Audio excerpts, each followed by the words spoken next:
มื้อนี้รู้สึกเป็นเกียรติที่พ่อแม่ครูบาอาจารย์ได้นิมนต์ขึ้นมากล่าวอนุโมทนากะนานเนาะจะได้มาพอกันอย่างคิดฮอดคือเก่าเด้อบ่ได้พอกันโดนเนาะออกไปโดนละกะนานๆที่จังค่อยมาแต่ก็อยากมาแต่ว่ามีหน้าที่การงานมีเวียกมีงานกะหลายกับบ่ค่อยได้จะได้ขึ้นมามื้อนี้กะได้สิมานอนอยู่2 คืนมื้ออื่นกะสิเดินทางกลับแล้วเอาเพื่อบ่ให้เป็นการเสียเวลาเพราะเวลามันมีจำกัดกะขออนุโมทนาสาธุกับเจ้าภาพที่เป็นภัตตาหารเพลมื้อนี้ก็ได้ยินว่าเป็นไม่ออกกงจันทร์บ่ครอบครัวไม่ออกกงจันทร์เนาะแล้วก็ออกตนยันโยมบ้านไก่เฮือนเคียงที่รวมเป็นเจ้าภาพภัตตาหารเพลแก่ผู้ประพฤติปฏิบัติธรรมแก่พระเจ้าพระสงฆ์การมื้อนี้ก็สิเว้าธรรมะเล็กๆน้อยๆเพื่อเพิ่มพูนสติปัญญาของผู้เป็นเจ้าภาพและก็ท่านผู้สนใจใน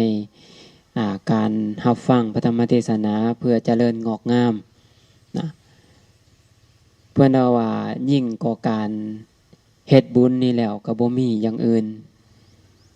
ที่มันยิ่งกว่าการเฮ็ดบุญนี่บ่มีเพราะว่าการที่เฮาได้เกิดเป็นมนุษย์นี่ก็ถือว่าโดยอำนาจบุญกุศลการที่เกิดขึ้นมาเป็นมนุษย์มีสุขภาพแข็งแรงมีอาการครบ32อย่างหูบ่หนวกตาบ่บอดใจบ่บอดนะเกิดในประเทศที่สมควรเกิดขึ้นมาแล้วพระพุทธศาสนาถือว่าบุญล้นฟ้าล้นดินนั่นแหละนอกเหนือไปจากการเฮ็ดบุญแล้วดีไปกว่านี้เนี่ยบ่มีเหนือไปกว่าการเฮ็ดบุญเลยบ่มีแต่ว่าคนบางคนเขาเกิดขึ้นมาเป็นมนุษย์แล้วมีอาการครบ32เกิดในประเทศที่สมควรเกิดในบ่อนมีครูบาอาจารย์ผู้ประพฤติปฏิบัติธรรมมีผู้แสดงธรรมแต่ว่าเขากลายเป็นคนบ่มีศรัทธากลายว่าเป็นคนที่บ่สนใจเรื่องศีลเรื่องธรรมขนาดว่ามีงานประพฤติปฏิบัติธรรมเขาก็บ่ค่อยสนใจเนาะอันนี้ก็ถือว่าเป็นน่าเป็นห่วงถือว่าเป็นความอาภัพอย่างหนึ่งของบุคคลนั้นๆในสถานที่นั้นๆมีบ่อนปฏิบัติธรรมมีบ่อนเฮ็ดบุญมีคนแสดงธรรมให้ฟังแต่กลับว่าบ่สนใจถือว่าเป็นความอาภัพของเขาและมีชีวิตอย่างให้ประโยชน์มีชีวิตใช้ชีวิตล่อความตายหรือว่ามีทรัพย์สมบัติแต่ก็ใช้บ่เป็นประโยชน์คนบางคนมีทรัพย์สมบัติเอามาเผาเอามาผลาญถิ่มซื่อๆมีทรัพย์สมบัติมีเงินมีทอง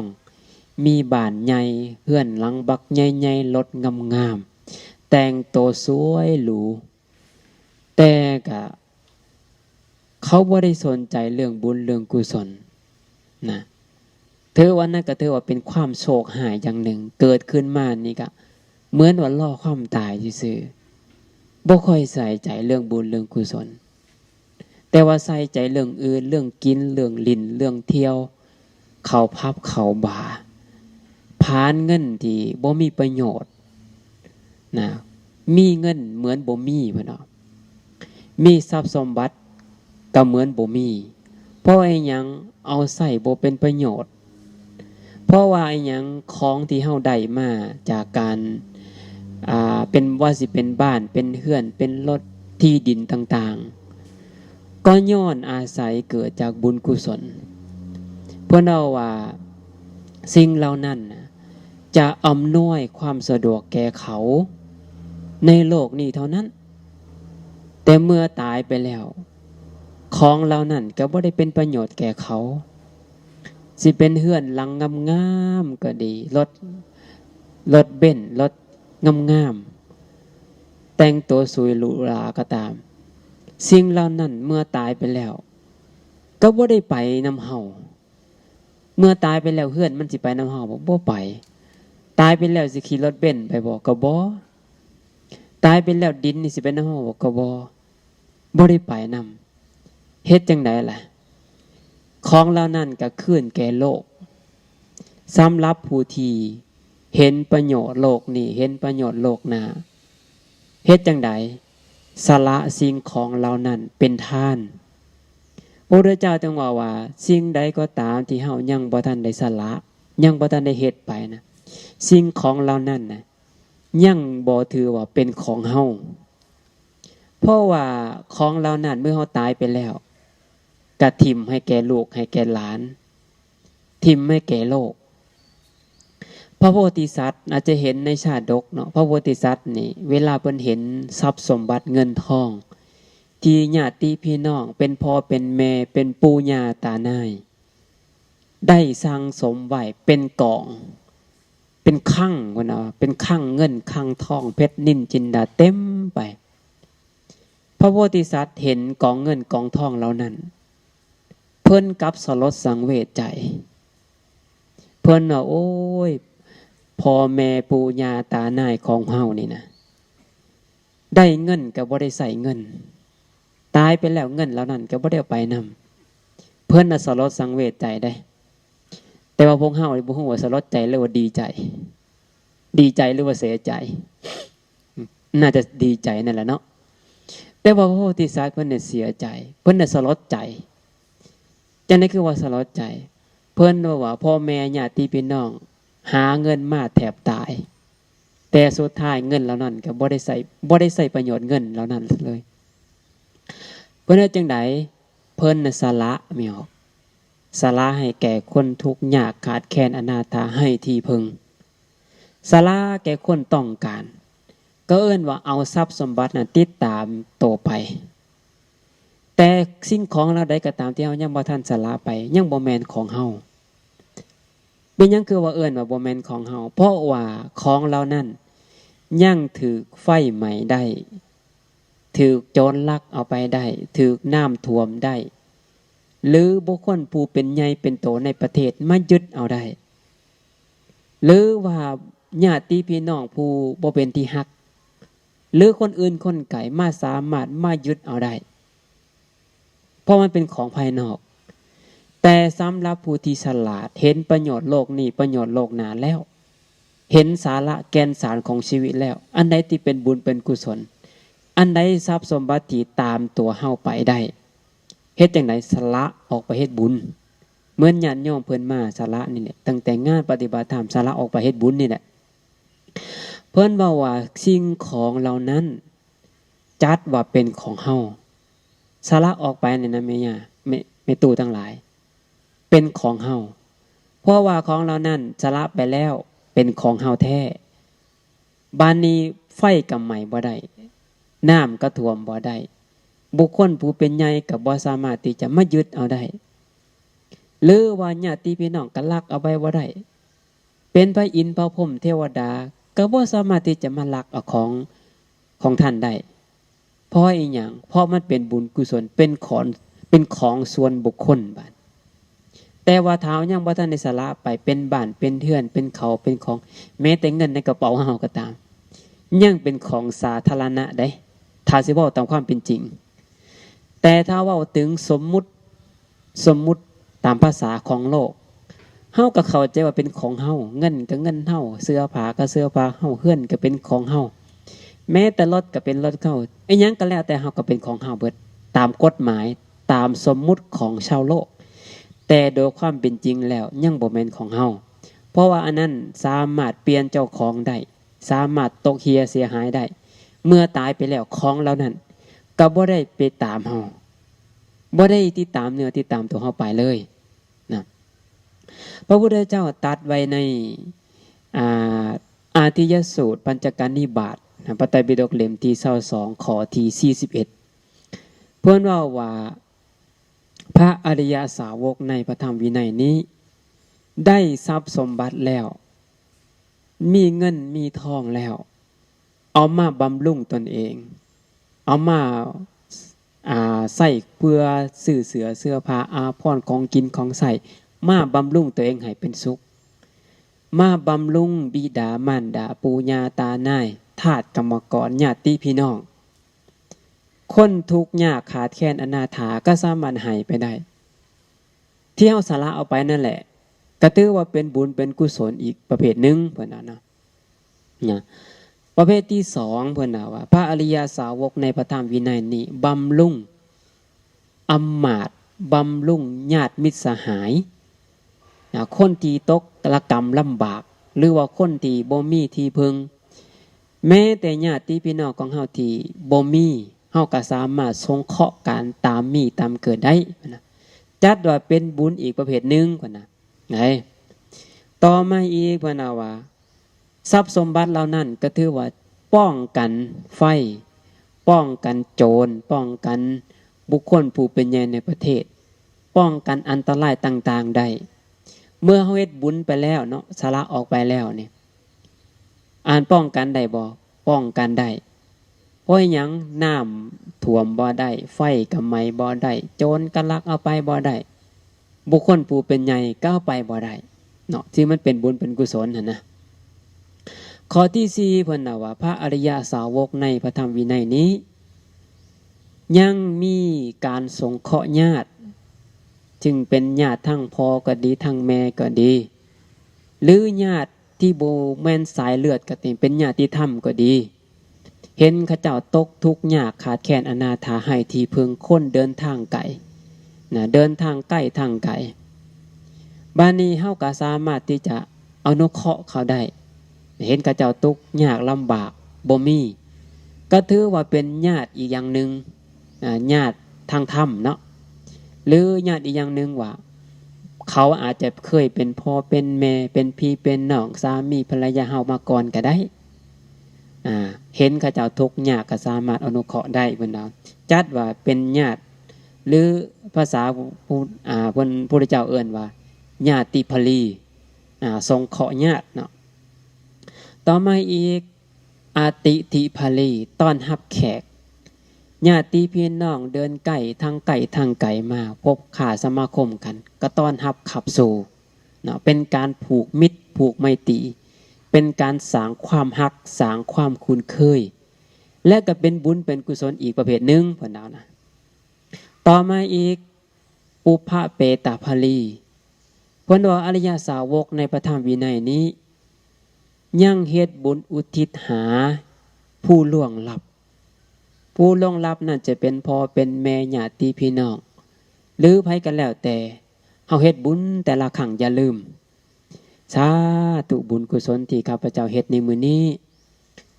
จงแผ่ไปหอดเทวุฒิเทวดาพระอินทร์พระพรหม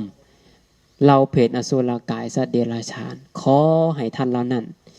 อยู่ในสถานะที่รับส่วนบุญส่วนกุศลได้ขอให้ท่านเหล่านั้นจงอนุโมทนาขอให้ท่านทั้งหลายจงมีแต่ความสุขเด้อถ้าว่าข้าเจ้าอยู่ในฐานะที่อนุโมทนาส่วนบุญส่วนกุศลได้เขาก็อนุโมทนาสาธุสาธุเมื่อเขาได้ส่วนบุญส่วนกุศลจากเฮาแล้วเขาก็จะเขาก็คิดว่าเฮาเป็นมิตรเป็นสหายเขาก็บ่ทำอันตรายได้เนาะต่อมาอีกราชภรีวันว่าพระอริยสาวกในพระธรรมวินัยนี้ยังมีการเสียภาษีอากรแต่ถ้าว่าเฮาอยู่ในสังคมปัจจุบันนี้มีเสียค่าภาษีเนาะบ่ว่าสิภาษีอีหยังต่างๆสิที่ดินที่เฮือนค้าขายต่างๆทำธุรกิจก็เสียแต่ถ้าว่าบ่เสียบ่ได้บ่ได้จัดว่าเป็นการลักอย่างหนึ่งเนี่ยลบหลีกภาษีนี่ก็จะเป็นโทษคือกันได้อันนี้ก็สินำโทษมาแก่เฮาคือกันอันนี้เพื่อนว่าพระอริยสาวกนี่จะปิดกั้นอันตรายจากสิ่งนี้กันนะก็คือเสียภาษีอากรนั่นเองต่อมาอีกเทวตาภรีว่าเนาะเฮ็ดบุญอุทิศหาเทวดาพระอริยสาวกในพระธรรมวินัยนี้เฮ็ดบุญแต่ละเทื่อนี่อุทิศหาเทวดาเพราะว่าเทวดาทั้งหลายเขาก็ต้องการบุญได้ต้องการบุญต้องการกุศลเวลาเฮาไหว้พระสวดมนต์เจริญเมตตาภาวนา ทุกครั้งเทวดาก็จะมาเจาะฟังร้อยฟังต้องการบุญต้องการกุศลต้องการอยากจะฟังเทศน์ฟังธรรมใส่ใจมีอยู่ในพระสูตรหนึ่งชื่อว่าปุณพสุสูตรมียักษ์ตนหนึ่งพาลูก2 คนเขาไปหากินเป็นยักษ์สันต่ำตามโตนี่มีแต่ขี้หิดขี้เหือนเต็มอยู่นะมีแต่หนองอาหารของยักษ์ก็คืออุจจาระปัสสาวะน้ำหนองขี้เสลดน้ำลายเศษอาหารพาลูกเขาไปหากินแต่มื้อนั้นบังเอิญพาลูก2 คนนี่เข้าไปในวัดพระเชตวัน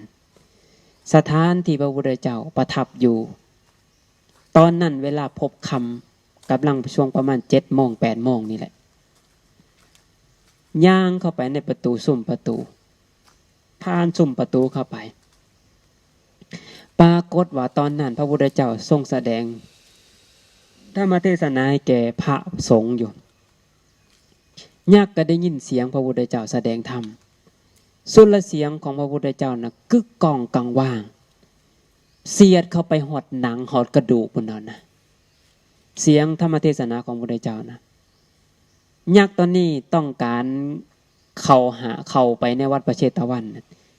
ต้องการเข้าไปหากินเข้าไปหาเศษอาหารที่พระเจ้าพระสงฆ์เทลงไปในบ่อนล่างบาตร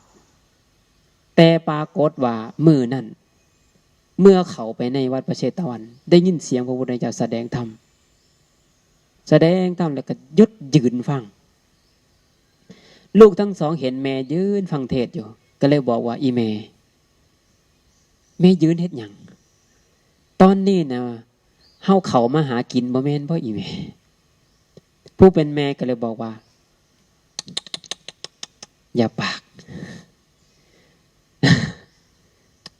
อย่าปากแล้วอย่าเว้าดังค่อยๆกระซิบอย่าปากลูกอุตตาราลูกปุณพสุตอนนี้พระพุทธเจ้าทรงแสดงธรรมอยู่อย่าปากเด้อเดี๋ยวสิเป็นการรบกวนเป็นการบ่เคารพเพิ่นอย่าปากให้ตั้งใจฟังพระพุทธเจ้าผู้ประเสริฐทรงแสดงธรรมลูกนั่นเป็นที่ฮักของแม่ที่สุดในโลกสามีก็เป็นที่ฮักที่สุดในโลกของแม่แต่ว่าธรรมนั่นเป็นที่สุดเป็นที่ฮักเป็นที่ชอบใจของแม่ยิ่งกว่าสามียิ่งกว่าลูกอีกเพราะว่าการที่เฮาตกทุกข์ระกรรมลำบากนั้นก็ย้อนว่าในชาติที่แล้วเฮาบ่เคยสั่งสมบุญญาธิการและการที่ได้ฟังเทศน์ฟังธรรมจากพระพุทธเจ้าผู้ประเสริฐนั้นพระองค์ทรงแสดงธรรมเพื่อพระนิพพานเพื่อความสงบเพื่อความออกจากทุกข์เฮาบ่ได้ฟังเทศน์ฟังธรรมนั่นแหละเฮาก็เลยกลายเป็นยักษ์สันต่ำนะเพราะว่าการแสดงธรรมนั่นจะลงเลยพวกแม่ไปเพราะฉะนั้นลูกอย่าปากเด้ออย่าปากฟังเทศน์ก่อนตั้งใจฟังในขณะที่ยักษ์นี่เว้ากับลูกนั่นพระพุทธเจ้าก็ได้เห็นยืนทอดพระเนตรเห็นยักษ์นี่ยืนอยู่ล่มกับลูกพระพุทธเจ้าก็เปลี่ยนเรื่องเทศนาเปลี่ยนเรื่องทันทีเลยตอนนั้นพระพุทธเจ้าแสดงเรื่องพระนิพพานเห็นยักษ์ตอนนี้มาพระพุทธเจ้าก็ทอดพระเนตรเห็นยักษ์ปรากฏว่ายักษ์3 ตัวนี้มีอุปนิสัยจะบรรลุธรรมในมือนี้พระพุทธเจ้าก็เปลี่ยนทันทีเลยเปลี่ยนเรื่องแสดงธรรมเหมือนกับว่าคนไข้นี่แต่ละคนนี่สิกินยาบ่คือกันคนหนึ่งอาจจะกินยาประเภทนี้บางคนอาจจะกินยาประเภทนี้ตอนนั้นพระพุทธเจ้าแสดงธรรมเพื่อให้ปวดภิกขุได้แต่ว่าเห็นยักษ์ตอนนั้นเดินทางมาเรื่องของยักษ์ตอนนั้นก็เกี่ยวกับเรื่องความทุกข์เรื่องทุกข์การเกิดก็เป็นทุกข์ความแก่ก็เป็นทุกข์การพลาดพลาดจากของที่ฮักก็เป็นทุกข์ปรารถนาสิ่งใดบ่ได้ก็เป็นทุกข์บ่ปรารถนาก็เป็นทุกข์ตายก็เป็นทุกข์นับตั้งแต่เกิดจนหอดมือตายเป็นทุกข์ทั้งสิ้นเกิดเป็นทุกข์บ่เป็นทุกข์โดยเฉพาะผู้หญิงก็มีความทุกข์ว่ามีความทุกข์หลายกว่าผู้ชายและความทุกข์ของผู้หญิงมีจังนั้นมีอย่างแน่เป็นตั้งแต่เกิดมาเนาะเป็นประจำเดือนเป็นเม่นเป็นทุกข์บ่เป็น และการพัดพรากจากพ่อจากแม่แต่งงานมีขอบมีขั้วห่างจากพ่อจากแม่ญาติพี่น้องเป็นทุกข์บ่เป็นและต้องปฏิบัติสามีให้สามีพอใจตั้งท้องเป็นทุกข์บ่เป็นได้ลูกเป็นทุกข์บ่เป็นนี่ปานนั้นก็ยังยินดีอยากมีลูกอยู่ได้มีออกเพิ่นก็ได้ว่าหยังก็ยังอยากมีอยากเป็นอยู่นะอันนี้คือความทุกข์ของผู้หญิงอีกความทุกข์อีกอื่นๆอีกบัดนี้ความทุกข์จากการเกิดจากการแก่เป็นทุกข์เพราะความแก่นี่เป็นนะผมมันงอกขึ้นมากลับไปย้อมถ้าเลิกๆแล้วนี่ถ้าเฮาบ่พอใจแล้วเฮาจะไปย้อมแม่นบ่ผมมันงอกกันโอ้ไปย้อมให้ดำแน่ให้แดงแน่ให้ดอนแน่สินะถ้าเลิกๆแล้วก็คือมีความทุกข์นั่นหน้าเอิกมันย่านไปเข่งนะเป็นทุกข์บ่มีออกเป็นทุกข์ได้น่ะแขวบ่งามมันเจิงโพดไปดัดนะผิวมันบ่งามมันดำไปกินยาวิตามินเนาะมันมีขายด้วยคนมือนี่เนาะมีออกเนาะกินจะให้ขาวบางคนกินยาพิษยาบาดนี่ดำกว่าเก่าอีกนะบางคนเป็นนั่นเป็นนี่กินยาพิษเนาะเป็นผืนเป็นอย่างมันแพ้ยานะหนักกว่าเก่าอีกสินะเป็นทุกข์บ่มีออกเป็นทุกข์ได้อันนี้ก็ความทุกข์จากการความแก่เนาะความทุกข์จากความแก่ความเจ็บบาดนี่เจ็บไข้ได้ป่วยเจ็บนั่นเจ็บนี่ป่วยเจ็บหูเจ็บดังเจ็บกระเพาะเจ็บมะเร็งเป็นเบาหวานสารพัดทุกข์ก็เป็นทุกข์เนาะและต่างอื่นๆอีกความทุกข์ความพัดภาคปรารถนาสิ่งใดบ่ได้ก็เป็นทุกข์บ่ปรารถนาก็เป็นทุกข์เฮาบ่ปรารถนาได้มาทุกข์บ่เป็นทุกข์ความแก่เฮาปรารถนาบ่ความเจ็บเฮาปรารถนาบ่ความตายเฮาปรารถนาบ่เนาะความเจ็บไข้ได้ป่วยเฮาปรารถนาบ่ปรารถนาแต่มันก็ได้มาแบบฟรีๆเป็นทุกข์บ่เป็นจนฮอดมื้อตายอันน่ะเอิ้นว่าเป็นทุกข์นะความทุกข์ตั้งแต่เกิดจนฮอดมื้อตายพระเจ้าก็แสดงไปเหตุเกิดทุกข์อีกสมุทัยเหตุเกิดทุกข์คือหยังตัณหาความอยากได้อยากมีอยากเป็นอยากได้รถงามๆอยากเลื่อนหลังใหญ่ๆอยากมีรถอยากมีเสื้อผ้างามๆอยากมีสายคอใส่บ่ปรารถนาอยากจะออกจากชาตินี้อยากตายมันเบื่อมันทุกข์อยากสลัดออกจะไปเกิดบนใหม่มีความทุกข์กินยาตายพัดผ่าไปเนาะเอิ้นว่าอยากได้อยากมีอยากเป็นและอยากพ้นนะก็เป็นทุกข์คือกันเลยอยากพ้นจากความทุกข์ตัวนี้ขาตัวตายคือคิดว่ามันจะสบายตายไปแล้วนักกว่าเก่าอีกใช่นะแสดงไปจนฮอดพุ่นแหละหนทางของความพ้นทุกข์อริยมรรคมีองค์8เริ่มตั้งแต่สัมมาทิฏฐิสัมมาสังกัปปะสัมมาวาจาสัมมาวายามะสัมมาอาชีวะสัมมาสติสัมมาสมาธินะพระเจ้าก็แสดงไปตามลำดับหนทางของความพ้นทุกข์หนทางสายกลางแต่ว่าเรื่องของการปฏิบัติเนาะผลของการปฏิบัตินี่อริยมรรคมีองค์8ต้องเริ่มจากไสบ่ได้เริ่มจากสัมมาทิฏฐิต้องเริ่มจากสัมมาวาจาเว้นจากการเว้าขี้ตัวเว้าโซเสียดเว้าคำหยาบเว้าลายก่อนแล้วจากนั้นเว้นจากการสัมมาวายามะจังไดเพียรพยายามละทุกข์เพียรพยายามเพื่อจะละอกุศลเพียรพยายามละกุศลที่มันรักษากุศลที่มันเกิดอยู่ไปตามลำดับจนสุดท้ายยักษ์ตัวนี้ก็ได้บรรลุเป็นพระโสดาบัน2คนได้บรรลุแม่บรรลุแล้วก็ลูกชายคนหนึ่งบรรลุอีกคนหนึ่งบัดนี้ยังน้อยเกินไปยังบ่ทันได้บรรลุเนาะและสุดเพิ่นเอาในอนาคตสิได้บรรลุอีกจากยักษ์สั้นต่ำกลายเป็นยักษ์สั้นสูงบัดนี้พ่อได้เป็นพระโสดาบันแล้วกายล่างเป็นเทวดาบัดนี้งามนี่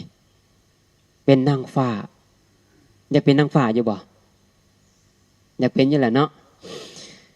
ได้ยักษ์ตัวนี้ก็กลายเป็นยักษ์จากยักษ์สันต่ำกลายเป็นยักษ์สันสูงได้วิมานอยู่ในวัดประเชตวัน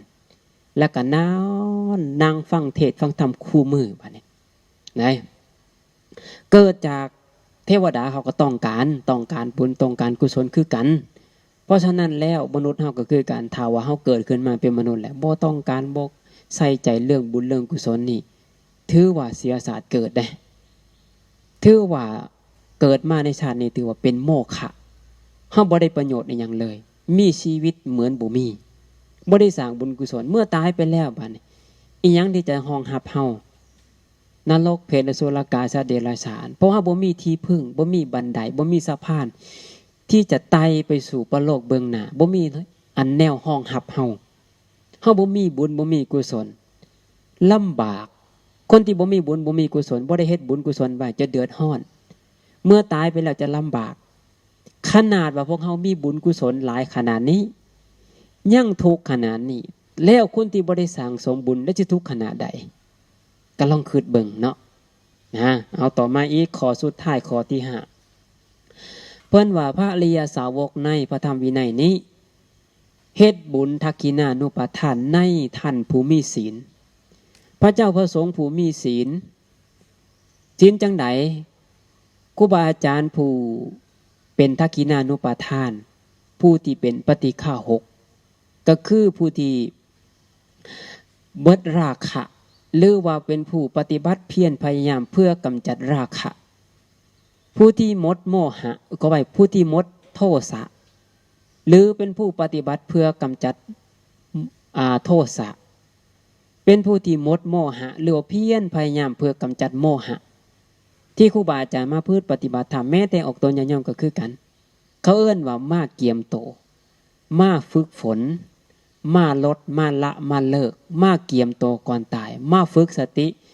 มาฝึกมาเฮียนหู้แนะแนวซะก่อนมาเติมพลังซะก่อนเหมือนบุคคลที่จะลอยขามน้ำไปสู่ฝั่งนั้นจำเป็นจะต้องฝึกลอยซะก่อนต้องหัดต้องแอบซะก่อนเริ่มจากไสเริ่มจากเพียงหัวเข่าซะก่อนเมื่อเพียงหัวเข่าแล้วก็เพียงแอวเพียงเอิกไปลอยเป็นแล้วชำนิชำนาญแล้วเฮาก็กล้าที่จะกระโดดข้ามไปฝั่งนั้นลอยไปข้ามฝั่งนั้นแต่สำหรับบุคคลใดที่ยังบ่ทันที่ลอยบ่เป็นยังบ่ทันได้ฝึกบ่ได้แอบเวลาตกน้ำเฮ็ดจังไดตุ่มลงไปเฮ็ดจังไดไม่ออกหยางตายเลยบัดนี้นะแค่น้ำเพียงเอิกนี่ก็สั่นแล้วย่านนะนี่แต่ถ้าเฮาลอยเป็นแล้วบัดนี้ชำนิชำนาญแล้วเฮาก็บ่จำเป็นต้องย่านใส่เหือใส่แห้งด้วยศรัทธาด้วยกำลังสติด้วยกำลังสมาธิด้วยกำลังความเพียรด้วยกำลังปัญญาฝ่าฟันขามไปหอดฟังเฮาก็มาฝึกไม่แอบส่วนสิแอบได้เพียงหลังตีนเพียงหัวเข่าเพียงเอิกเพียงแอวนั่นเฮาก็ฮู้อยู่แก่ใจแต่จังได๋ก็ดีกว่าคนที่ยังบ่ทันได้ฝึกฝนอบรมตนเองเมื่อนี้เฮามาให้ทานเกียมตัวเกียมเสบียงไว้เหมือนบุคคลที่จะเดินทางเข้าไปนครหลวงเวียงจันทน์หรือเดินทางไปสวรรค์เขตไปหลวงพ่อบางไปต่างประเทศจำเป็นจะต้องมีเงินซะก่อนถ้าว่าเฮาบ่มีเงินล่ะเฮาสิไปได้บ่ได้ออกจากบ้านก็ยังลำบากแล้วคุมื้อนี้สิออกจากบ้านก็ยังเสียเงินแค่ออกจากบ้านนี่สิก็เสียเงินแล้วค่าน้ำมันรถไปสู่ปรโลกเบื้องหน้าก็คือกันอันใส่เงินบ่ใส่คือกันเงินตัวนี้บ่ได้แม่นอีหยังบุญแต่ถ้าผู้ใดบ่มีบุญลำบากไปบ่ไกลออกจากบ้านปุ๊บบ่ฮอดไสซ้ำถ้าไปโลกหน้านี่บ่ฮอดไสซ้ำไปบ่ไกลมีบุญบ่หลายถ้าบุคคลใดมีเงินหลายมีบุญหลายสิไปได้ไกลกว่าคนอื่นแต่ผู้ที่บ่มีเงินบ่มีบุญนี่นะเดินทางไปไกลบ่ได้เพราะฉะนั้นแล้วนอกจากเฮากะเมื่อมีโอกาสมีเวลาต้องสละพอสมควรต้องสละความสะดวกสบายต้องสละทุกสิ่งทุกอย่างสละความสุขความมวลความซื่นมาเพียรปฏิบัติมาสะสมคุณงามความดีให้คือจังสี่มีออกทั้งหลายเฮามาอาศัยโลกนี้เพียงชั่วครั้งชั่วคราวบ่ได้อยู่ถาวร มาอยู่แล้วก็ตายไปเฮาคล้ายๆกับเป็นแขกผู้มาเยือนบ้านแล้วก็จากไปมาพักแค่คืน1 2คืนแล้วก็ไปเฮาบ่ได้มาอยู่อาศัยโลกนี้นานดอกมาอยู่แค่น้อยเดียวสุดท้ายเฮาก็จากไปแล้วเฮามาอยู่โลกนี้เพียงมาเติมบุญมาเอาบุญมาพักอาศัยแล้วได้มีเหือมีแห้งแล้วก็ไปต่อก็คือมาสร้างสมคุณงามความดีนั่นแหละเพราะฉะนั้นแล้วการแสดงธรรมมื้อนี้ก็ถือว่าพอสมควรเนาะก็ประมาณนี้พยายามเว้ารวบรัดตัดตอนเอานี่ก็ได้เวลามันมีจำกัดเนาะก็ขออนุโมทนาสาธุกับพ่อแม่ครูบาอาจารย์และเอาต้นญาณโยมแม่ขาวที่เดินทางมาจากบ้านไกลสละความสะดวกสบายมาประพฤติปฏิบัติธรรมอาตมาก็ขออนุโมทนาสาธุตั้งแต่ต้นจนหอดปัจจุบันนี้บุญใดกุศลใดที่พวกท่านได้เฮ็ดเพียรพยายามไหวพระเสาแรงฟังเทศฟังธรรมตลอดมาก็ขออนุโมทนาสาธุขอให้ได้บุญกุศลบุญใดกุศลใดที่อาตมาภาพ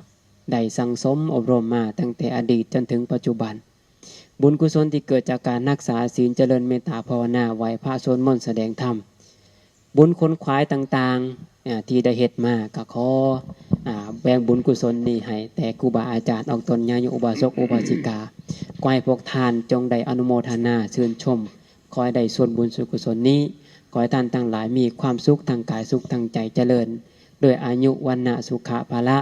ขอให้ท่านทั้งหลายเจริญในศีลในธรรมเจริญในหน้าที่การงานเทวดารักษาเทวดาคุ้มครองก็ให้ประพฤติปฏิบัติธรรมสะดวกจนเป็นเหตุเป็นปัจจัยได้บรรลุมรรคผลนิพพานจงทุกท่านทุกคนด้วยเถิด สาธุ